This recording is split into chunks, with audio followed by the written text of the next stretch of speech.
Hello, everybody. Welcome to another Winner Circle Sports Betting podcast. Sean Higgs coming at you. Here it is, St. Patrick's Day. We're all in green. Whatever. It's Monday. It's Monday the 17th. Eat your nasty potatoes and crappy Irish soda bread. Disgusting. Nobody wants to eat that stuff today.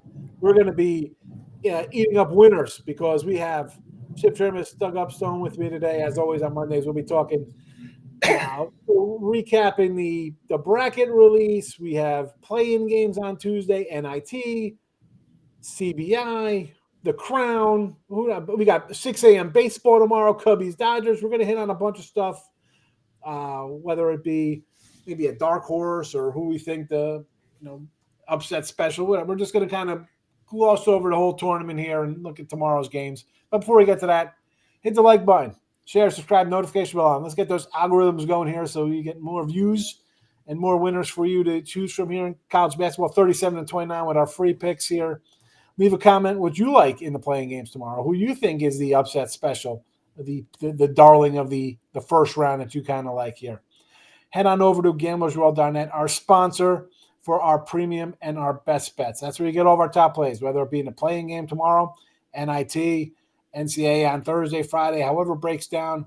I know these gentlemen have stuff up. I have 14 games up already for college basketball. There's a Tuesday play-in game tomorrow. There will be a noon game Thursday, 2 3-packs, a late game Friday, triple play. I'm already in. And I got a baseball play up for you tomorrow. You should already know who I have in baseball. I've only been talking about it since the start of the season at 6 a.m. to 6:15. I thought, gentlemen, real fast, before I get into the baseball, March Madness package is up, so go get that. That is $199. You don't want to miss out on that. We also have a tournament contest going on, cash money prizes. I'll tweet it out for my own Twitter account as well, but if you follow the Gamblers World Twitter, it is there also. It's also at gamblersworld.net. Go there, get involved.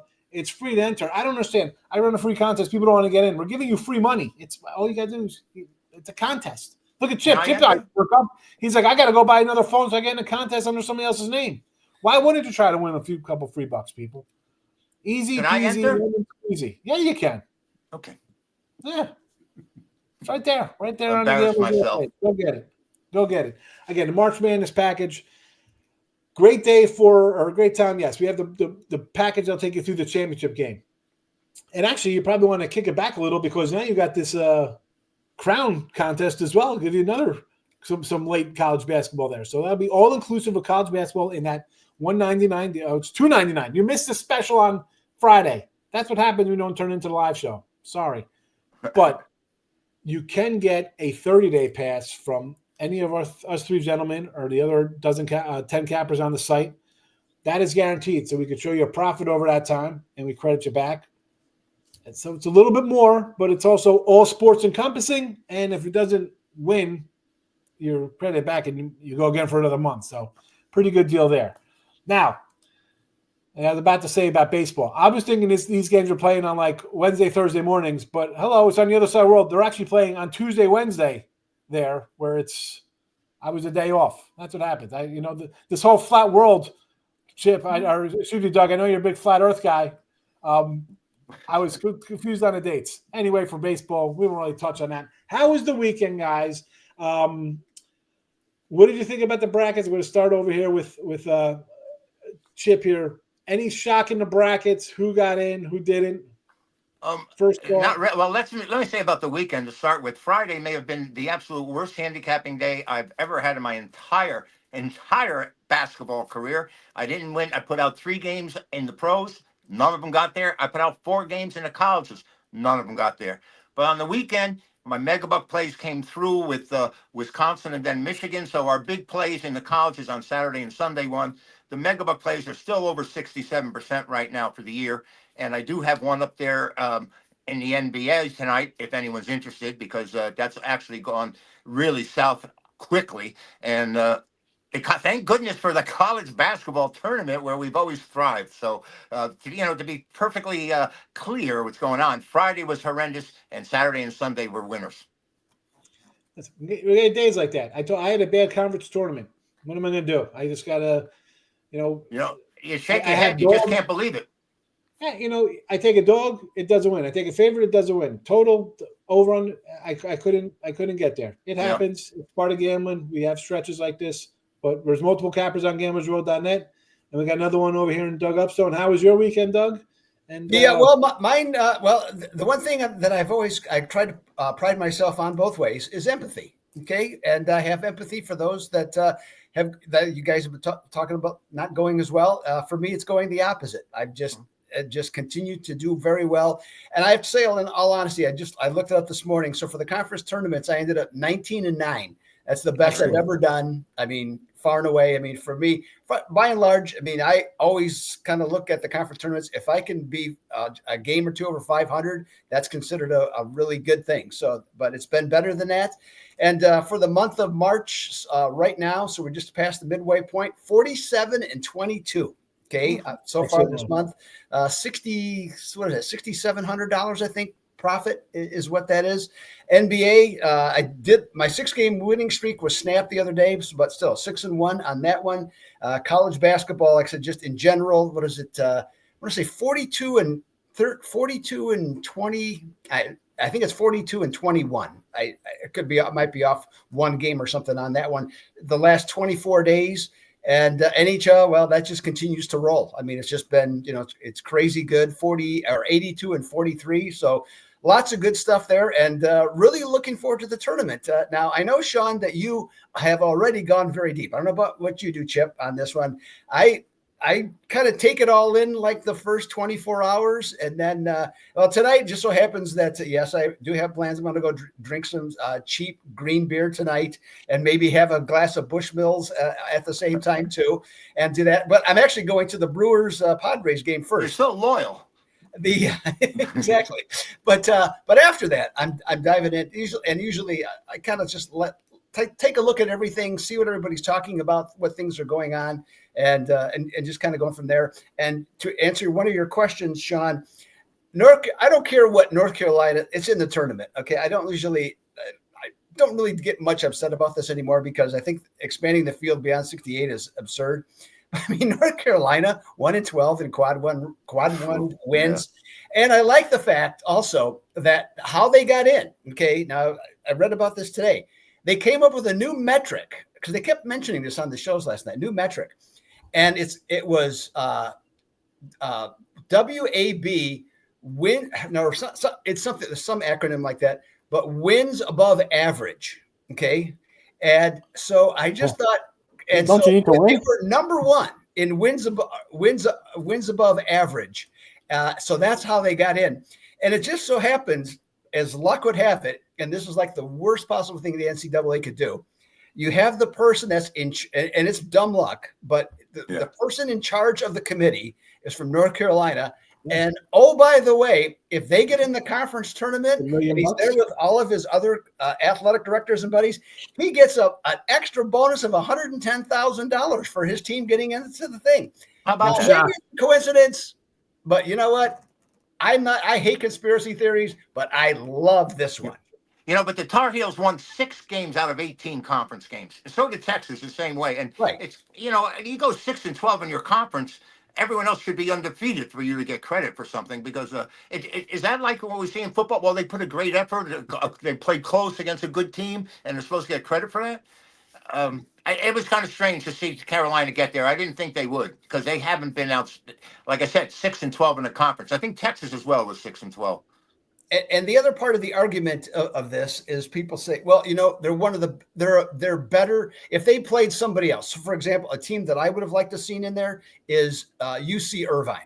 Okay, they were 28 and 5 on the season. Now, is a Big West team as good as an SEC team? Would any SEC team be favored against them? Absolutely, they would. Okay, no argument there. But in terms of what are the chances of UC Irvine getting to the Final Four, and what are the chances of North Carolina getting the Final Four? The same.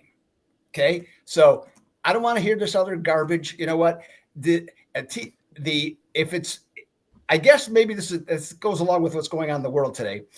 The best team, okay, the argument to me is faulty because when you play in a conference, you play a non-conference where losing doesn't matter at all. okay, against good teams, and you get in a conference with these bloated conferences, and your strength of schedule is going to be, and these other teams have no ability to do that, because also they won't schedule a UC Irvine in a non-conference game. They'll schedule another power conference team because they get more credit for it. Right. It's I'm just gonna pull this up real fast here. So you have West Virginia, who has 6 quad 1 wins. There it is. They don't get in. Not only that's that, the club. They don't get invited to the Crown, the NIT, the C. They're nowhere to be found in the postseason. I don't even know. They must not have works. wanted to go then. The fact that North Carolina can go again, you're 13-7 in conference. It's okay. You didn't beat anybody. You beat nobody all year. They gave Louisville, who went 18-2 in that conference, an 8 seed. Right. So they think nothing. They think you're crap. They love Duke because it's Duke and they get the easiest bracket because they're Duke. They think Louisville going 18-2. They think your conference is garbage. So you're an 8 seed. How crazy is that? But yet North Carolina is going to come in a good one. I mean, where's Wake Forest? Is Wake Forest in the NCAA tournament? They got the same record as North Carolina. They don't have the pedigree. But they didn't win on the metric, though, Sean. That's the difference, because North Carolina got it on the metric. That's the important thing. I mean, now we reward losses. We'll call Keanu Reeves in to straighten this out. This is the world, the participation trophy. Oh, well, they lost. It's like LeBron James. He's the best. But the guy, you went to 10 finals. You lost. We're handing out awards for losses now? You've lost. You're 6-12. Texas should not be in a tournament. Number one. North Carolina sure as heck should not be in a tournament. Yeah, Irvine doesn't have a good resume, and we could throw out probably a bunch of kind of 28-win mid-majors that people are like, well, you don't play anybody. As you said, Doug, no one's going to want to go play these guys, which is why they're all kind of being lumped into the NIT as a mid-major thing, because you think Indiana wants to go and get upset by UAB or whoever they're going to play, or North? Hell no. No, it's terrible. And yeah, maybe, and we're going to talk about this game. Let's kind of segue into this. We'll segue into a Thursday night game here, Michigan and UC San Diego, who everybody loves. Right? Everybody's like, San Diego better get in. San Diego better get in. This is like everybody's going to think San Diego's, I think, is like the trendy dog pick, right? They were 3.5. It's down to like a 2. I think Michigan's going to beat these guys by like double digits. And it's sad because they anytime there's a good matchup of a mid-major, you think they might be good. No, they match them up terribly. Like Michigan's got way too much size for these poor guys. Yep. It's done. This is like, McNeese. I had McNeese last year over Gonzaga. I'm like, Gonzaga, they're going to overlook this. McNeese is kind of scrappy come in here. Yeah, they get blown out, right? Wichita State, undefeated.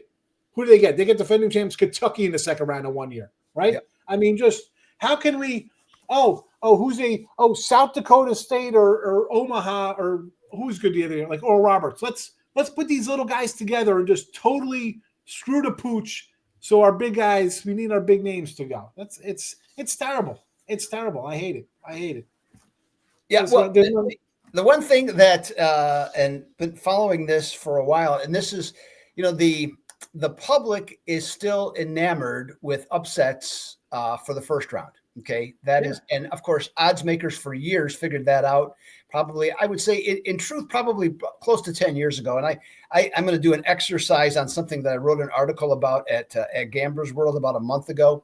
But I'm not going to bore people with the details of that. But I looked up this morning the most popular. Now, these are popular dogs. Okay, so everybody, the general consensus, the public always loves the favorite, but just in some cases, I think you could make a case that it's even if for losing, it's even worse when the public's on a dog.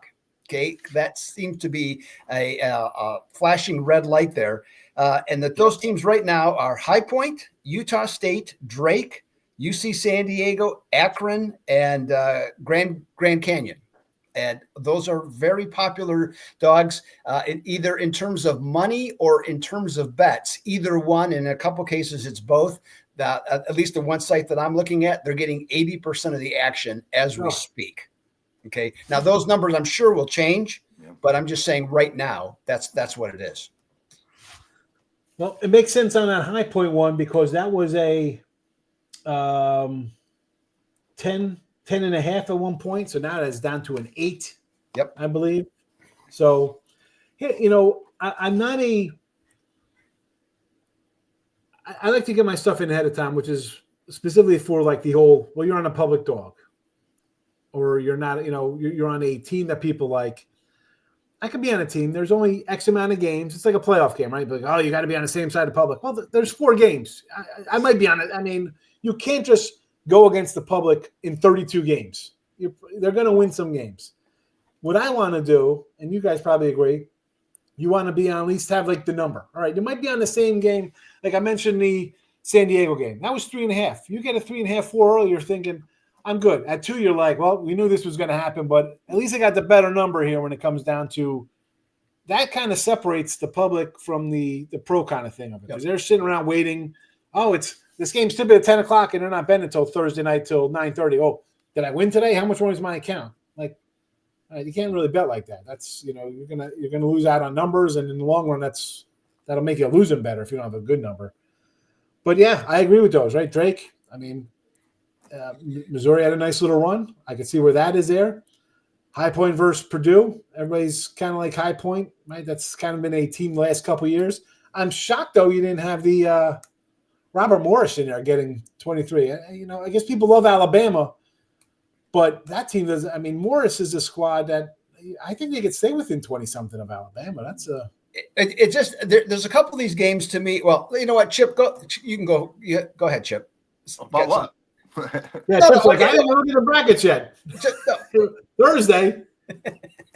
No, well, I've actually, you know, like I'm sort of overwhelmed last night and today with writing in all these matchups and getting the numbers and you know, it's bombarded me to the point of where you need to step back and take a look at this thing overall, because I'm trying not to get too intense into any teams now. I'm trying to let it come to me, because I mean, man, there's a lot of work and research out there right now, and you want to get it right.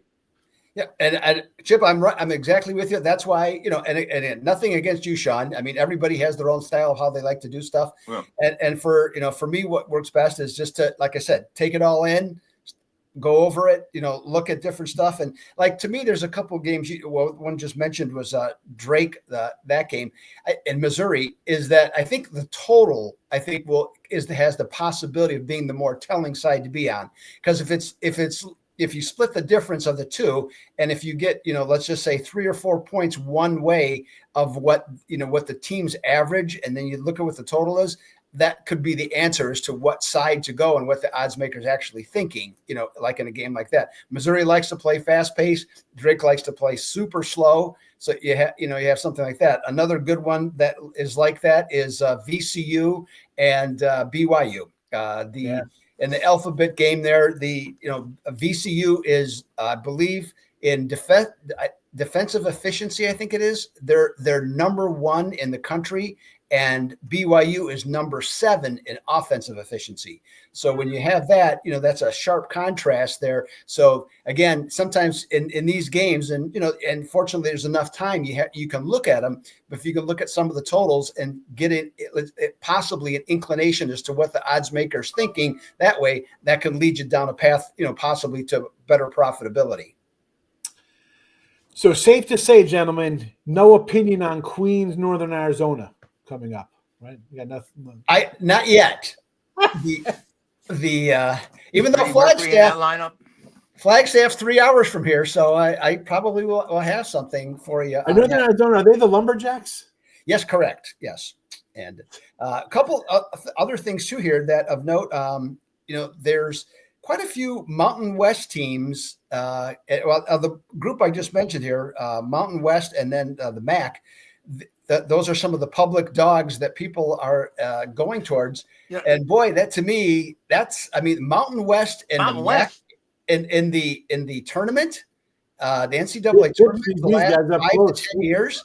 I mean, they're god awful. Both those conferences. They are go against. One year they had 6 teams in. They all lost. I mean, right. In the first round, Mountain West. And so now Colorado State, a 12 seed, comes up favored. Yeah. Against the 5 seed. Boy, I'm really questioning what that means. Well, I mean, Colorado State, though, the last month plus or whatever they've been playing. Well, then why did they give them a 12 seed? Why did they get a 12 seed? Because they're the Mountain West, and like you said, they're terrible in the tournament. Well, the odds makers made them the favorite. That really throws me.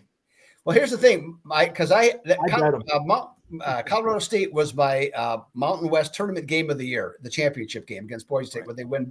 I think they won by 16 or whatever it was. They were up 20 almost the entire game. Yeah. But that team, I was listening to the announcers and watching what they're saying, is that if Colorado State would not have won that, they would not be in the tournament. Okay, that's the line they're at. So that's why they ended up at 12. So, but they're coming in.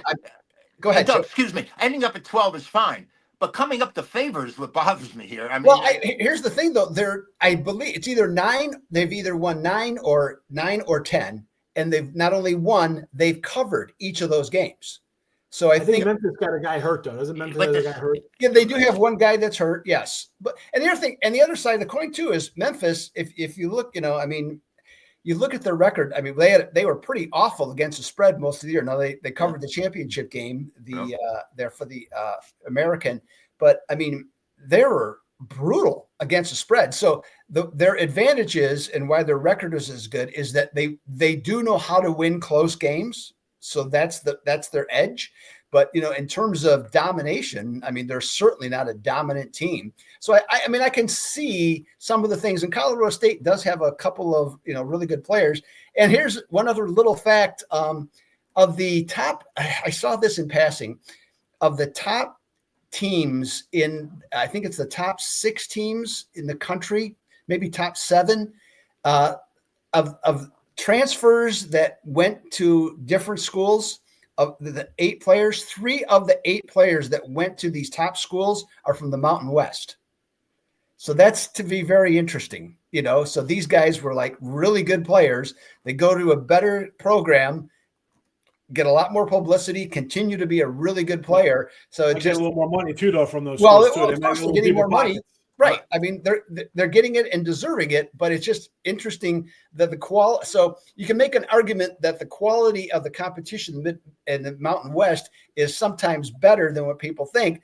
They just don't have a lot of great athletes. They have better basketball players. Doug, you mentioned the NIL, and Rick Pitino said this weekend that he's so proud of his team because he did it without using any NIL players.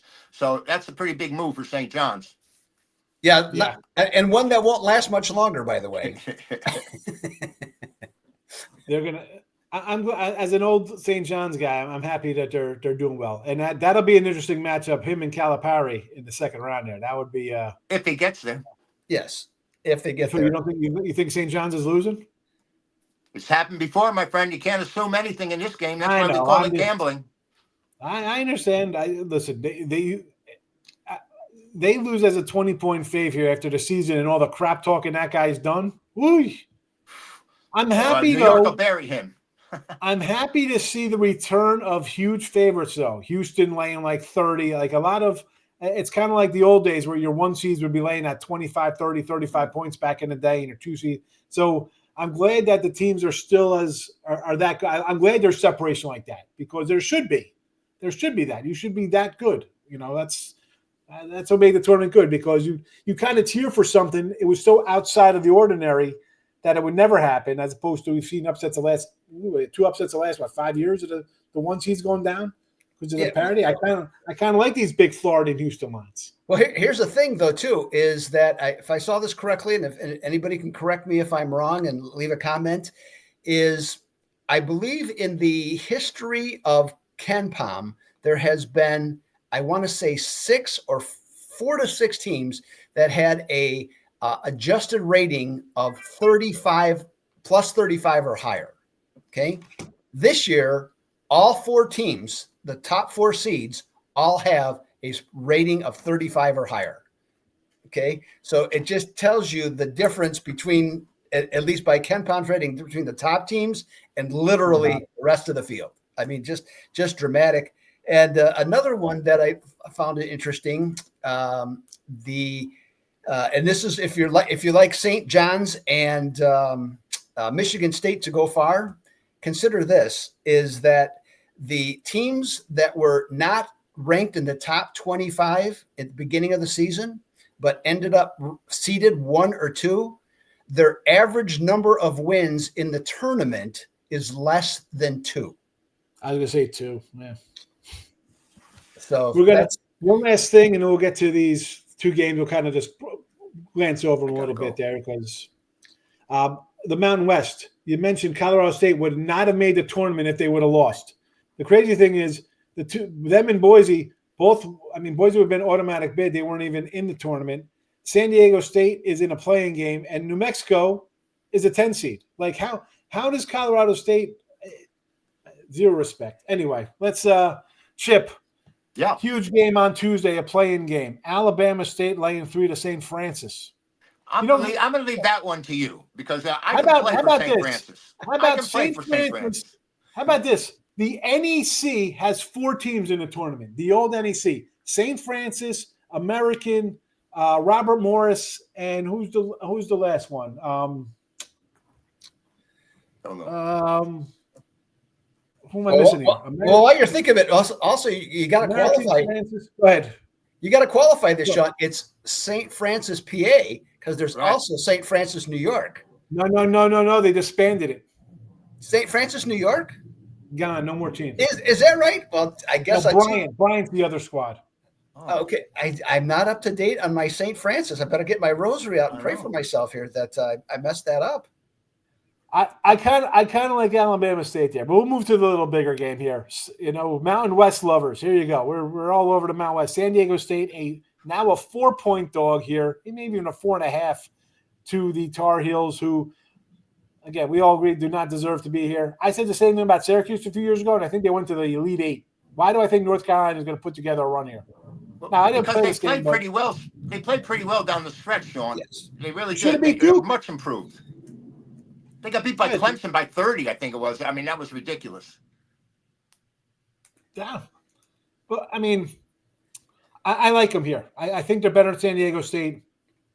Why do I feel that if we look back over the last few years when the teams we think had no right being there, they always get to the second round? Yeah, they do. They do. Yeah. Right? I mean, that's just the way it goes. Yeah, you build momentum. They come in hot. I will give everybody one thing on that Alabama State game and St. Francis, PA, is that neutral court favorites. Okay, I'm sorry, neutral court teams when the total is 140 to 149.5. And these teams, in terms of they're pretty average in terms of scoring differential. So what I mean by that is 3.5 points or less on the season after 15 or more games have been played. 104-40 to the under, okay, on those. So it's just something to consider for that game. If nothing else, a little side action for you. 104-40. Yes, to the under. I guess it's due for an over. I guess I don't know. No, the beat goes on, Sean. The beat goes on. I'm not playing that total. No, thank you. All right, folks. Listen, we're just kind of like roundabout talk today. We're going to do tomorrow. Matt Fargo, Brian Baylor, same thing. We'll talk about the Wednesday games, talk about just the games in general. Wednesday and Thursday when we do our shows, we will be talking more about those day of games. I'll be back here Thursday with these guys. We'll be doing Thursday night action. We'll be talking about Friday games as well. So be sure to hit the like, subscribe, notification bell so you know when we do the free pick videos here. Again, it's a week of college basketball. We're talking about the brackets and stuff in every show. Picks will be there. We'll throw our little tidbits out there. Again, just because it's a play game, we're making jokes like, oh, we got to bet the Crown and the CEO. Folks, you don't have to do it. We're just roundabouts who we liked. That's about it here for our Monday little wrap-up show. March Madness package is up.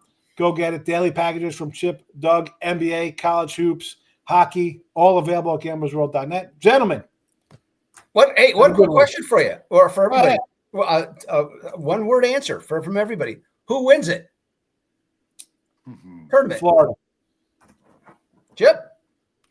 I'm not. I don't want to hang myself out right now. I really don't, because I'm sorry, guys. I don't want to put myself in a position where I have to think about a game that I put out that's 4 or 5 games away. Okay, I'm with you. Well, everybody's on Florida. Myself, if you know what I'm saying. I get the game out. You got a mindset that you have to have them somewhere, and if you go to play against them, you're playing against yourself. So I think Florida could get tripped up against UConn in the second round. Florida's very good. I mean, I won't be shocked if Florida loses to UConn. I mean, UConn's back-to-back champ. That's a bad look. You tell me UConn can't win? Yes, no, I can tell you. I can tell you that. I mean, I would. Nope. We're just not happening. You have a flyer on the team. Yeah, not happening on that. Florida and Duke are the two best teams. And one last thing, I meant to say this at the beginning, Chip. I want to take back something I had said earlier, because I know you've been on Houston. You thought they were quite good and everything else, and it's not that I ever thought they were bad. I just didn't like their offense. Right. I have seen Houston play now since we probably had that conversation 4 times, and their offense is gotten so much better. They have so much more diversity. They got guys who can make outside shots now on a consistent basis. So I'm with you. Houston definitely is one of the 3 best teams in the country. Yeah, I like them, but I don't know if it's going to be great. It's a great tournament. You got the best teams. I think that Auburn, Houston, and of course Duke and Florida have set themselves apart. And then you've got St. John's and Michigan State. Even Alabama, I think, has a shot out there because the way they can score when they get hot. And by the way, one last thing, Auburn, no team has ever won an NCAA tournament losing 3 of their last 4 games going into the tournament. Just keep that in mind. Yeah. Again, I think they get knocked off in the second round by Louisville or Creighton. I could see it happening. So, I mean, you've got 3 or 4. You have not looked good. And your win was barely a cover, too. Yep. So I think Houston wins by 50 on Thursday, whenever they play. They're laying 30. Have to win by 1. And not to cover, not what we do, unless you're laying a money line. Our side, right? Yeah, you're doing money line minus 40,000 on. Yeah, I'll go borrow money from Fezzik and bet it. I was gonna say that's a Fez move, right? That's a money line Houston, easy. 10,000 to win. I'll guarantee you he takes it this year too. I think they won by 50. I think the game's like 90 to 50 or something like that. I see a 40-point win. I could see it. Well, they play great defense. Yeah, they do. I mean, that's just a bad matchup. Poor SIUE with Edwardsville. They're happy. They're in the tournament. We're out of here anyway. All right, everybody. Have a good one. Chip, Doug. Thank you. Good luck.